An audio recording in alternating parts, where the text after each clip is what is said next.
Steve Montelione dropped this motor off. We're going to see what's inside it, and we're going to take and do a freshen up on it and run it as is, basically. Unless we find something really that we want to change. But did you have a malfunction with it? No, he bought it as is. The motor has some history, with Joe Perez, I believe, having been the original builder of it for Eddie Knight, former Nitro Harley racer, New Jersey guys.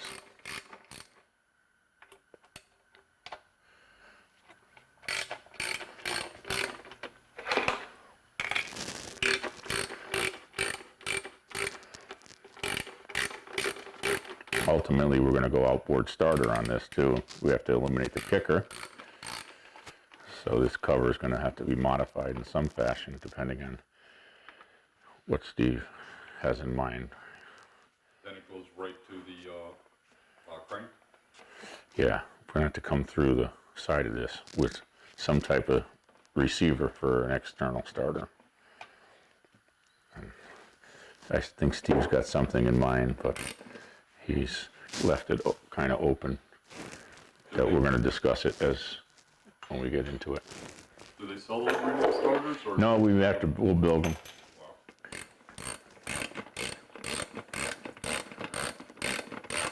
And what year motor is that? We're going to find out. When I undo this case, we're going to see what year casting, but something tells me it might be a 71 to 73 casting. Because I see in But generator.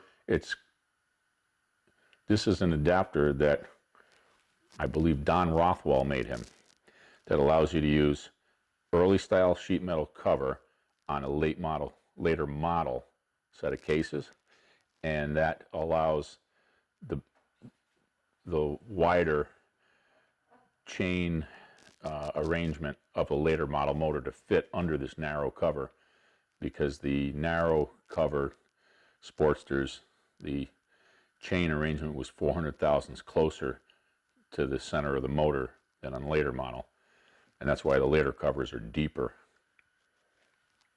Just gives you that nostalgic look, which is kind of fun.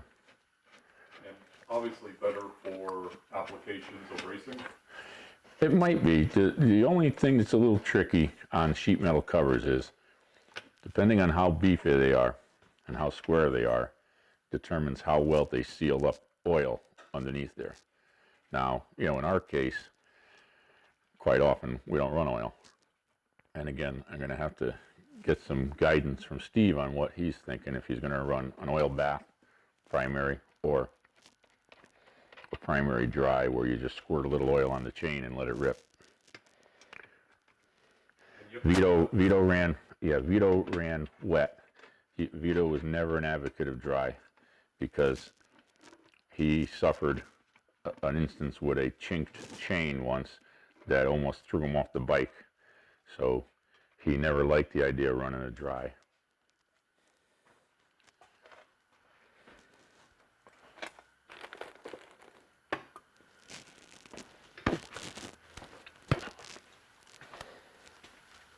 See, all this is deeper.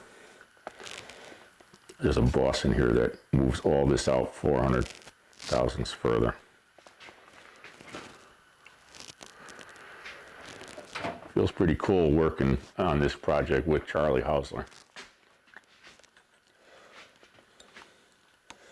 who is a very accomplished man, Is he a drag racer?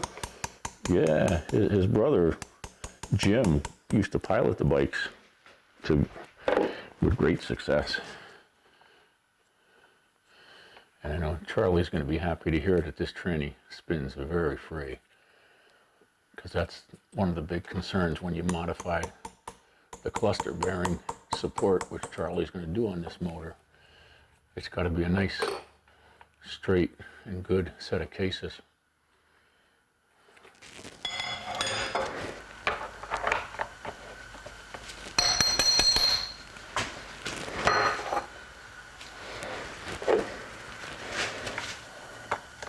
There we go.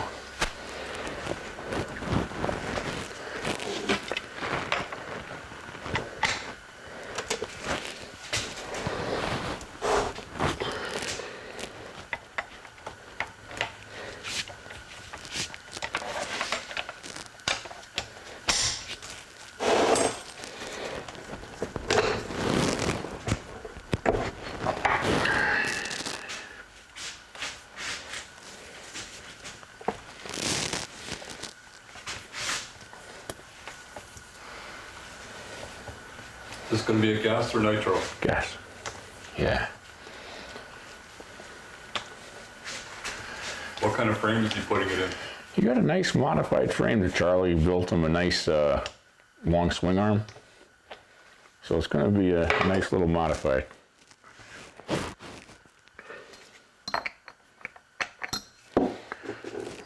Yeah, very, very handsome looking frame. Nice. Everything Steve does is just super, super detail quality. He's really a detail guy, you know.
So how you doing with your bike, getting it ready?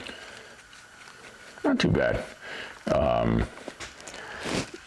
looking forward to Rich getting back from Florida in early March to resume a few machining processes that we're going to need to complete the belt drive. I'm roughing in all of the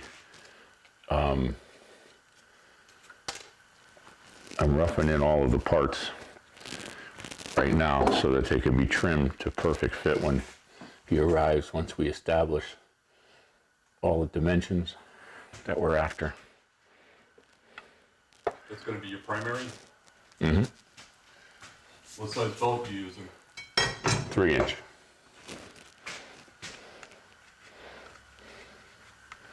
The 3-inch will handle 700 horsepower? Well, it probably wouldn't, but in this case, being such a small motor, it's more likely to be in the 250 to 300 range for the kind of, Ironhead we're putting together. Oh, okay. Yeah. What size motor are you building for? 100 cubic inch. You get a lot of power out of that 100 cubic inch. Yeah, that's a good combination. It's worked well in gas engines, that's for sure for me. What'd you get out of your gas engine? We were getting a little over 140 to the rear wheel. At 100 cubic inch? Yeah. To me, there definitely was an 8-second run in that blue bike if we hung in there long enough. I think that day you would have it. Yeah, we were close enough that if The motor never sounded better. we ran out of gear, Ryan ran out of, it was too steep a gear in it.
transmission input is a 1967 and a half to 71, I believe. Still very long gear, clutch gear, which is the style that the blue bike used. It's kind of getting to be a rare input shaft to find, or clutch gear to find, but. Were you able to get more clutch plates on it? No, but it supports a double row bearing on the basket, which makes it desirable. Whereas all the other Sportsters have a single row bearing on the clutch basket.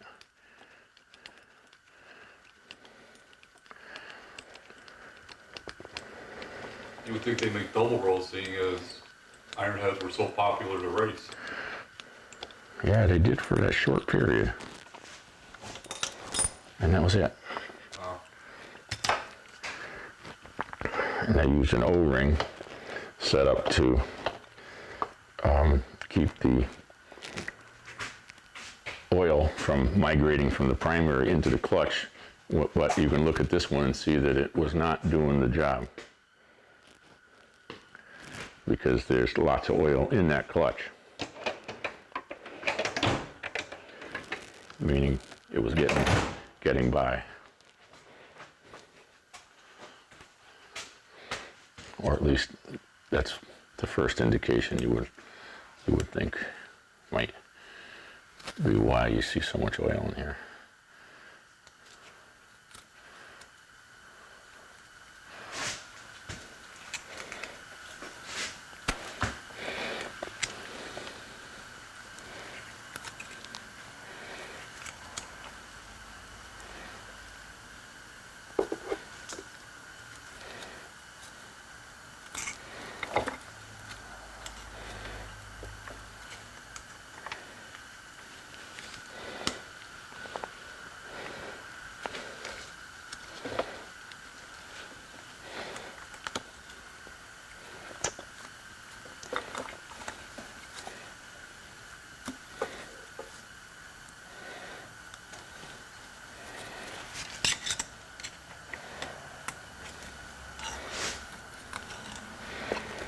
That's the O-ring.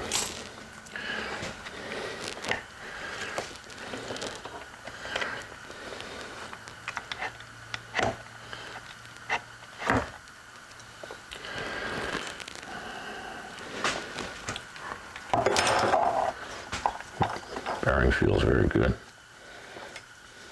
in the basket.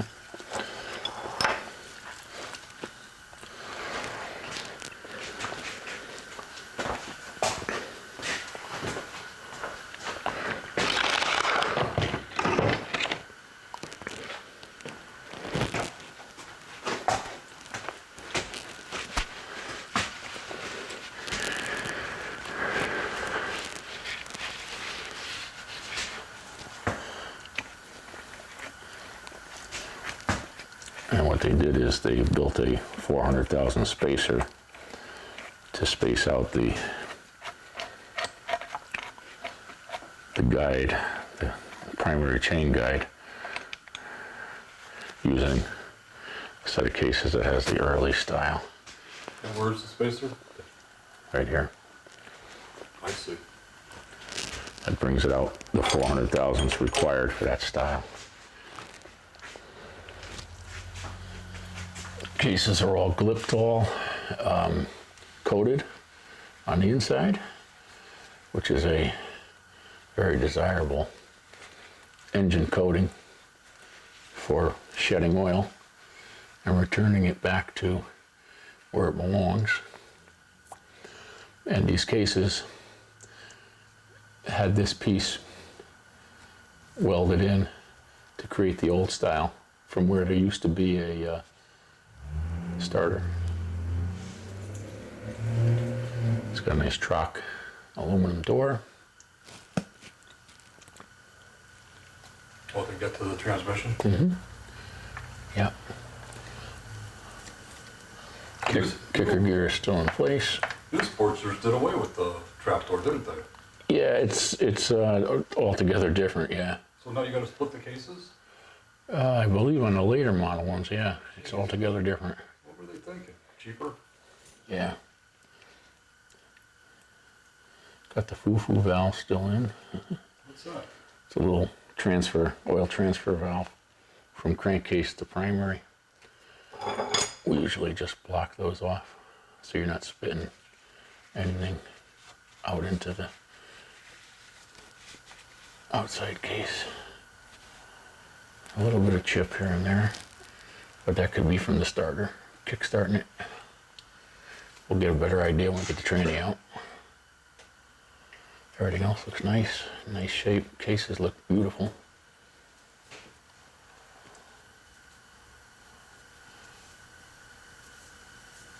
Cases have been welded up down in this area, so I can't see the numbers to see what they started out as. But by the bolt pattern, you can see they're a later model case.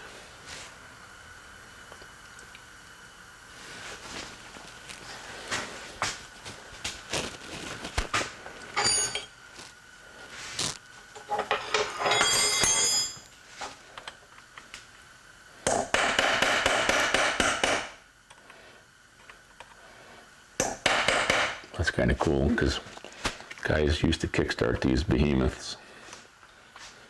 Dealing with high compression? Yeah. They got it done. But I bet you it'll surprise you sometime when you least expect it. The torque kickback? Throw you right over the handlebar. Yeah. Now you said they used to have rollers to fire these babies up? Yeah. Put the rear wheel on rollers and... Put the van or the starter vehicle on the roller, put it in drive, spin the roller, which would spin the rear wheel, and then pop start it. Someone was using their head. Yeah, and then they got outlawed because guys were getting spit out of the rollers and shooting forward. What could go wrong?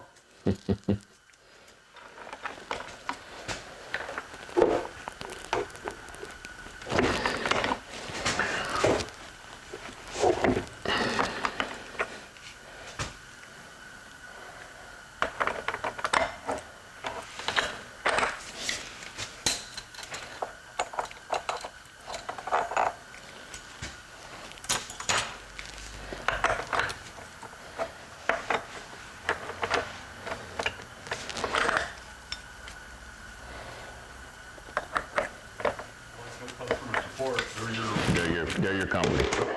I sent them 4 tech tickets. How do they respond to the tech tickets? We fixed it. But that's not what I asked you.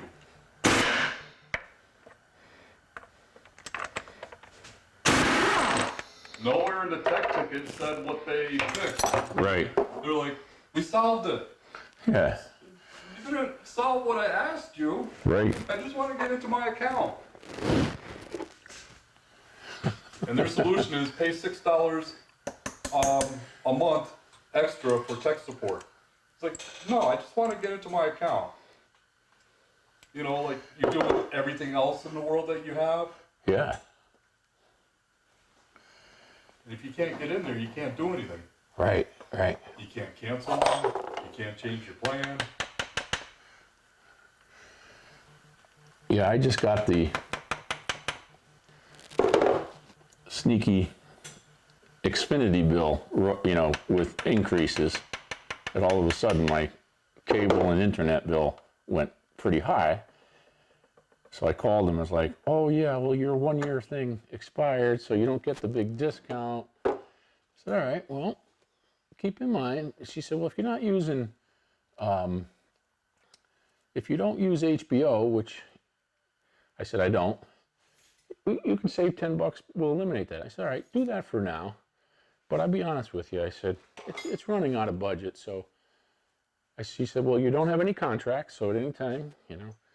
So I'm going to call and cancel in another month, and then they'll probably yield as soon as you say the word cancel. Well, the other thing is call around and get other prices. Yeah. And say, well, I'm going to this company. And they're like, what? Yeah, nitrogen for the adjustment on either the air shifter or the tires, you know. So we just have to put a 12-volt. Pigtail, with a Plug. house, with a cigarette lighter plug. Right, this has 12 volts. Yeah. Yeah, so that's beautiful. Yeah, so that's the way we'll solve that for this year.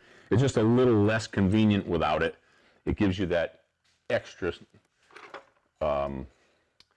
insurance, being able to do it with the pump or the nitrogen, You like nitrogen better because it doesn't expand with the heat? I like it because it doesn't expand, and two, because it's a larger molecule, it doesn't leak by as fast as oxygen does through the same porosity in all the components, that are being asked to hold the air. So yeah, that is a couple of the features of nitrogen. And then we have to, this year, get rid of that, a 3-foot bottle and go back and get some of the little ones. That's just too cumbersome, heavy, on the cart. We want to reduce the starter cart bulk for the future. I gotta say, your cart kicked my you-know-what. It kicks everybody's butt, yes. It's so true, because it's just too bulky. But yeah, we'll... You need to put a chair on there and the motor. I know. I think that's my coffee, Mike. I'll grab it. Have a little sip. The cigar fluid is starting to bother me.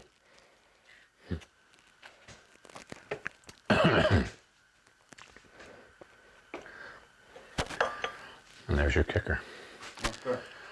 Nice and beefy. Amazing. They work very well.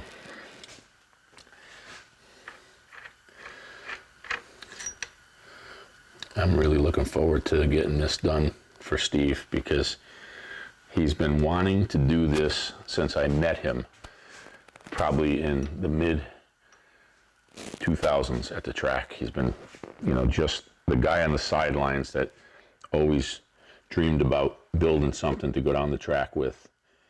And so this is going to be his first attempt at that, which is going to be great.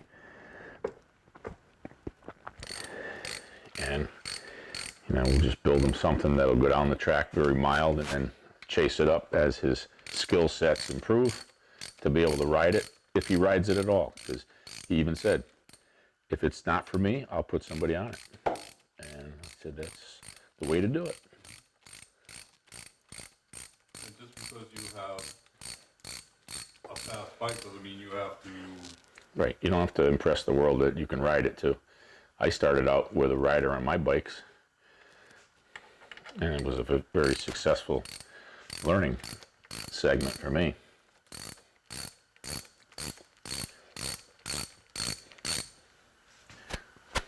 I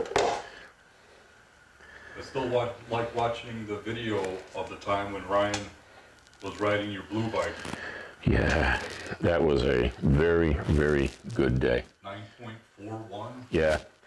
And he ran 137 on that run, but one of the previous runs where he ran a 46, the bike ran almost 139. It had a higher mile per hour on a lesser ET as we were chasing up the tune-up that day.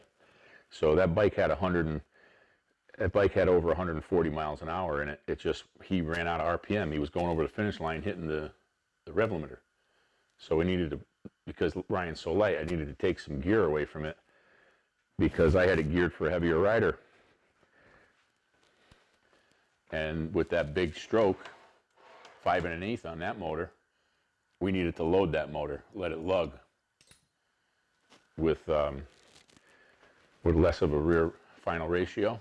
And that bike would have done 140 that day plus, and it would have gone into the, it probably would have run in the 9.0 range. And it might have, with the right tune-up at Atco, run an 899 According to Vito's calculations, he said there was an 899 in the bike, the way it sat that day, which was a hell of an achievement for that combination,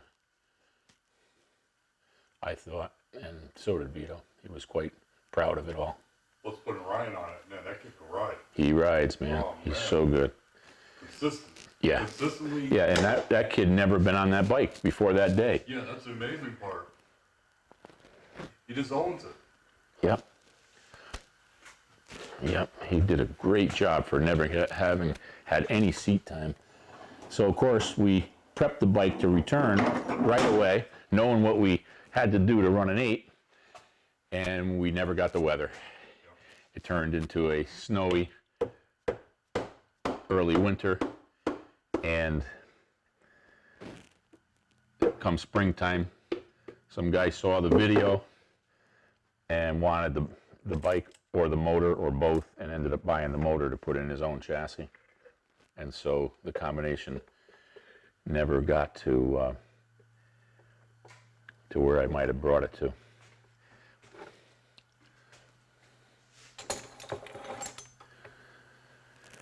All right, so we're going to get ourselves a little cup to put a few bearings in. Which the cup is here somewhere. A bearing cup.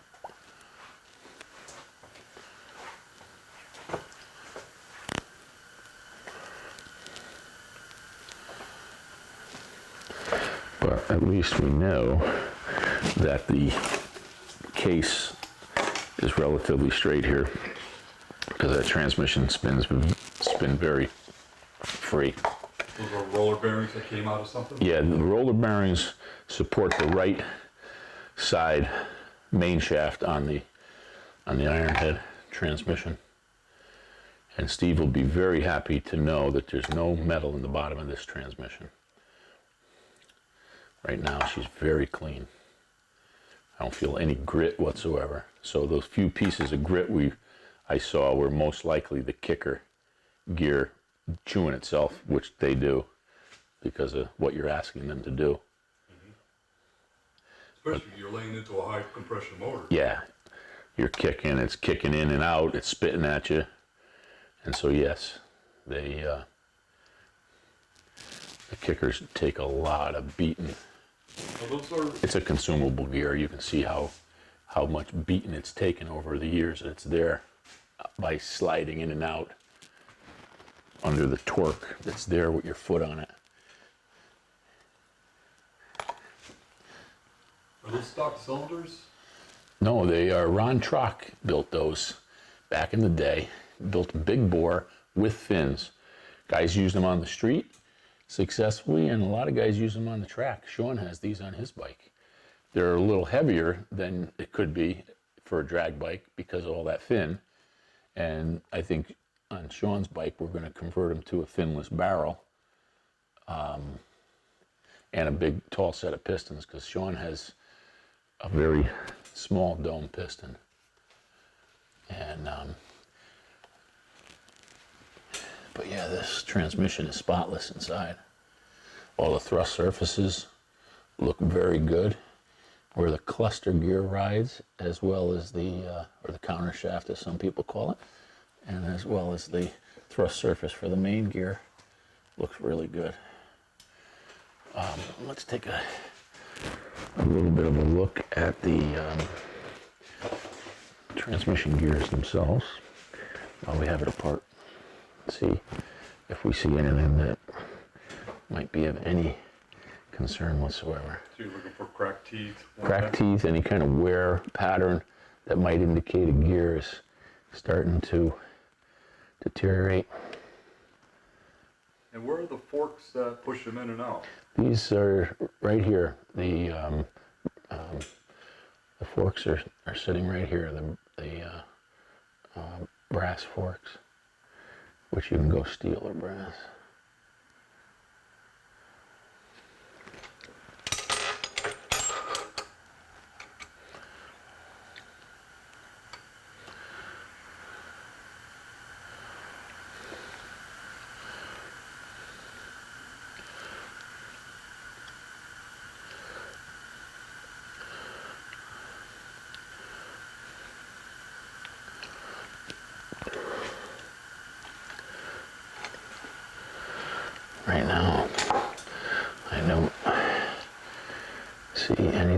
concern yet.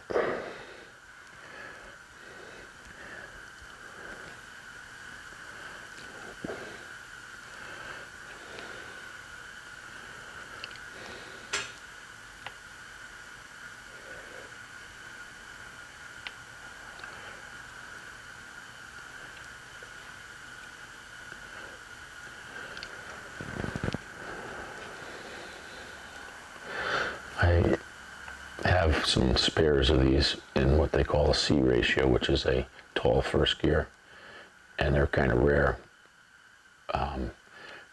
And I think the last set I gave $500 for this and the gear that it drives that has to be mated to it, because they're a different ratio than the standard Sportster first gear, which is a lower first gear.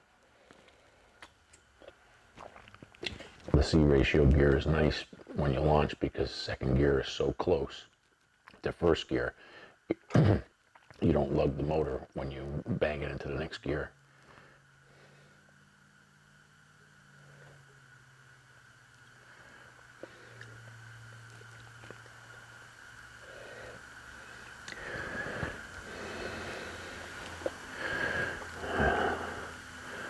So far the gear that it drives on the countershaft looks really good too. So that's very good. Good sign.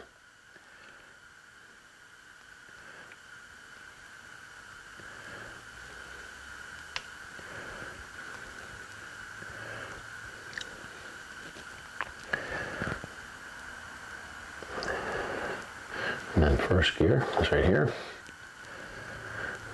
Pattern looks really good on the first gear.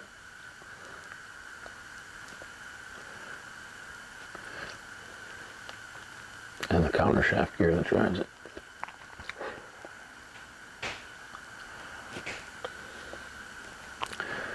But I found that it's oftentimes the second gear that's the one that takes the shot, because that's the one that gets banged in the hardest under a load.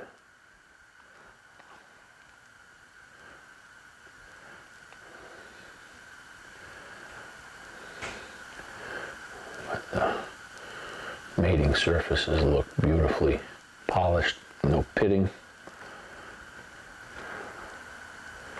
And then when it comes time to put this back together, we'll set it up in a vise and actually run it through its motions to watch how far the forks drive the gears into each other, which makes all the difference in the world for keeping them in gear without missing a shift. Third gear looks good. Same thing, pattern's really good. The contact and no pitting marks showing at all. So this transmission is either well maintained, fairly new, and the lubricant that was used is doing the job. It's a heavy dark lubricant, but it could be a mixture of clutch dust that has brought it into the dark color. That's possible, because this thing apparently, the way it's set up, shares primary and transmission oil, which is, again, something that we used to do away with and make the transmission a separate item altogether and keep clutch material out of the transmission. But yeah, we're good. So now what we'll do is we'll tie all these up so they all stay there with some wire, so nothing moves until it comes time to disassemble it and inspect all the, the shifter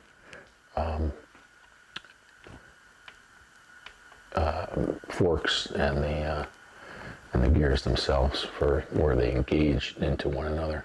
Make sure there's no rounded off ramps created from where, so they stay in good.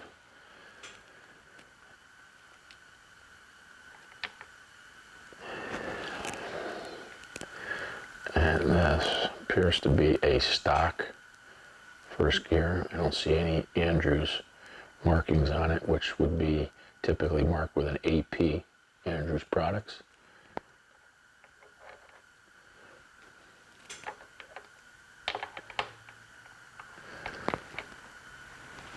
least on the first gear.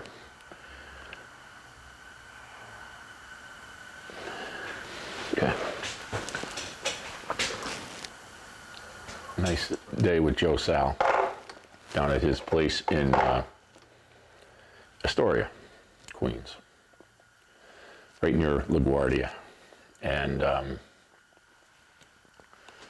Joe introduced me to one of his neighbors who retired from Con Ed and as a machinist, and he is going to move and he wanted to sell everything. So Joe said, you really need to come see this guy before everything gets sold. I know there's stuff you can use. So we meet the guy, and the guy is a real sweetheart. I mean, he is just a wealth of information, knowledge, and skill. You can just tell. And he starts showing me this shed behind his house where he tinkers. And it's an elaborate shed. But it is in a neighborhood of row houses that, you know, you need a feeler gauge to walk between the houses. They're so close. Other than right where his house is, there is a vacant lot that where there was a house, and it's the against the sidewalk is boarded up with plywood, so you can't walk into this vacant lot. So you have access to his backyard. And he wants to sell everything. So he took us not only to that, but another remote garage that he rented with a couple of collector cars that he restored and works on and used to race, perhaps. You know, Camaro, an old Pontiac he's doing over. Some really cool stuff. And he had some unique tools that he showed me. And he said, you know, would you like to buy any of this stuff? And I said, I want all of it. He said, all of it? I said, yeah. I said, how much for everything you showed me in this garage, the second garage? I said, and then there's some stuff at your house that I definitely could use that we had talked about earlier. And he proceeds to give me, he said, you know, how's $1,000? I'm like, frick, I couldn't peel the money out of my pocket quick enough because it was well worth all those high-end measuring devices, some of which are sitting on top of that granite table, and there's a bunch more in this shop that I have in boxes and I've integrated with my stuff. And he's got a Bridgeport like mine, but a little more elaborate, and he has a lathe that is way more elaborate and quite a bit larger. So I said, I want to come back for those when I get the money. Hopefully he doesn't sell them before I can get there, because I would love to get them. But what I'm going to do is I'm going to hire a rigging company to move the stuff out of his back to the street, and I'll take it from there. You load it on my truck, and I'll worry about getting it in this garage here, rather than hiring them from Astoria, paying many, many thousands to do the whole thing. At least you can drive right up to here. Right. You know, like with a roll-off, you know, I can put the roll-off at street level. I have a roll-off can that has a ramp in it made to run equipment into that we use for moving equipment. We'll let the rigger drive right into the roll-off and put the machines in there. We'll chain them, bring them back here. I can put the roll-off in one of the garages at work until I can get a rigger here to just forklift everything off and position it where I want, you know. Nice. And it sounds to me like Sean wants to buy my lathe. Fantastic. Which will be ideal for him as a starter lathe. And so that maybe will help offset some of the cost. Beautiful. And everyone will win. Yeah, so I'm pretty excited about it. And I'm just hoping I'm able. I had I haven't had much bike work here this year, so my mad money is depleted, so I can't move as fast as I want to. That'll change. And so if people think it's getting warm out, yeah. It'll be March. And then, of course, I bought the pickup, which I had to sneak a little mad money out into that to make the down payment. Yeah, that's a chunk And yeah, so 'cause I was starting to notice things on my pickup that were starting to sound a little iffy, and I'm like, geez, before I spend any money on what I think I'm hearing, As much as you depend on it. yeah, it's time to step up. I wanted the diesel, especially after driving that Ford that Jim leased. That was nice. That thing pulled so sweet, you know. All right, so that's all wired up so nothing can fall apart. And what we're going to do is we're going to grab a bin from downstairs and we'll place all of Steve's components, I think, in a big plastic bin ultimately, so everything stays together for cleanup, final inspection, and then reassembly.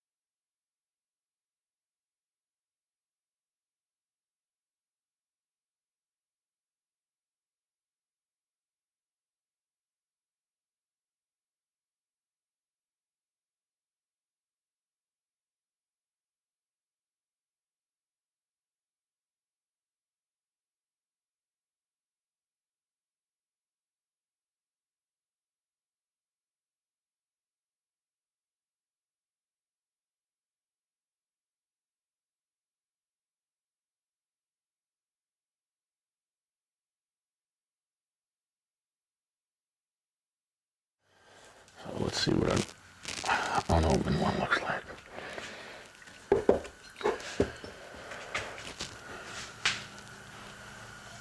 Oh boy, we got a little bit of a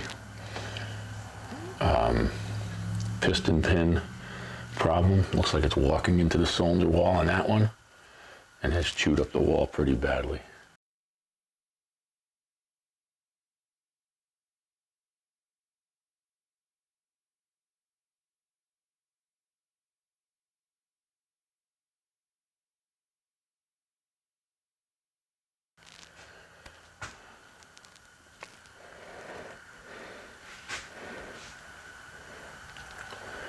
And they got a nice Viton O-ring setup they're using on this to seal that against the barrel.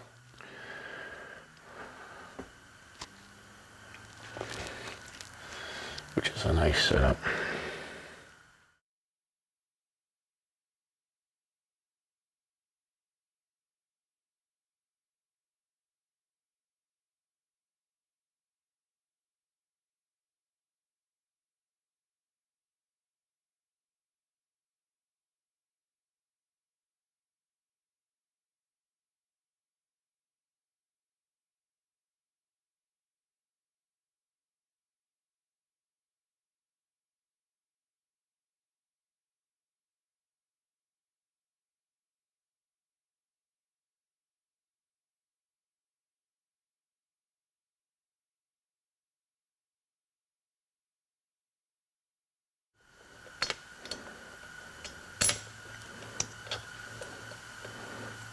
So it's January right now. January, how long will it take to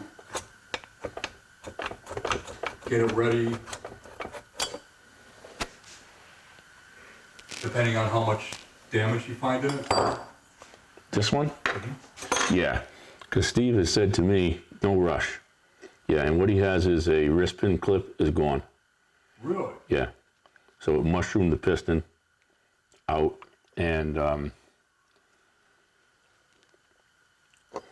yeah, that's what happened here. Yeah, oh, you know why?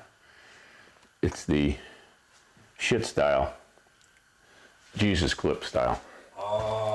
And it's destroyed, and what it has done is it's destroyed both sides of the piston because it floats around after it breaks, and it just keeps hammering, going up and down.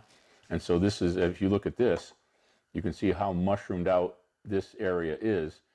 It almost looks like somebody took a torch and melted the piston, but it's strictly being pounded by a piece of steel that's doing this 7,000 times a minute at a high speed, you know? So getting this pin out is going to require a little bit of fancy work probably, because they get so here's a piece of the clip, that's left.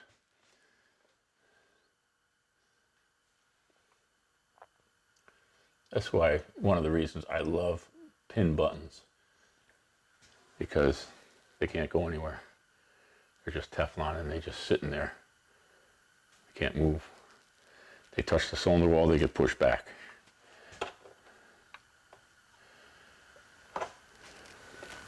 What did it do? It took all the piston material out right up to the ringland, so the oil ring is stuck because it wiped out all this material in here that should have been a round piece of material for a pin to slide through very comfortably. Okay. Because that clip fell in and just was going, you know. Mm-hmm. Seen it before. Was this strictly a race motor or? No, street motor. Ooh. Very high performance street motor. So not a quarter mile, but a lot of miles. Yeah, and it probably went down the strip, Okay. but it wasn't, it was in a street chassis. Steve showed me the picture. The bike was a mint, freaking beautiful piece, too, you know. Nice. Just enough room to get them out.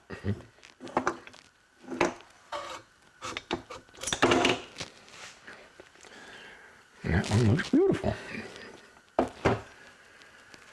Nice set of rods in there.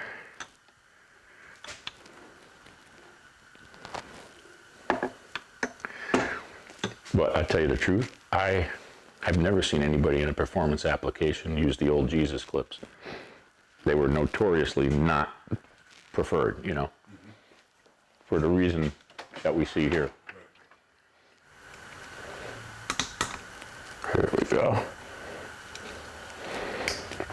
Like I said, this is too much of a hardware store grade to be in a race motor, you know, that style of attachment, unfortunately. Yeah, and we see what goes wrong with it. Yeah.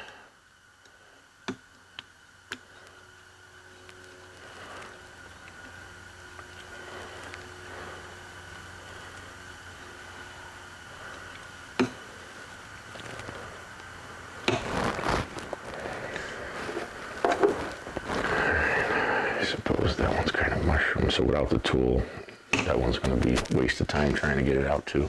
It's not beat like the other one, but they get beat just enough. They create just enough of a lip around the groove where the clip is to make it near impossible to get out without pressing it out.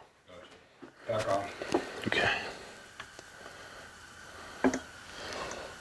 These are, look like an S&S standard rod too.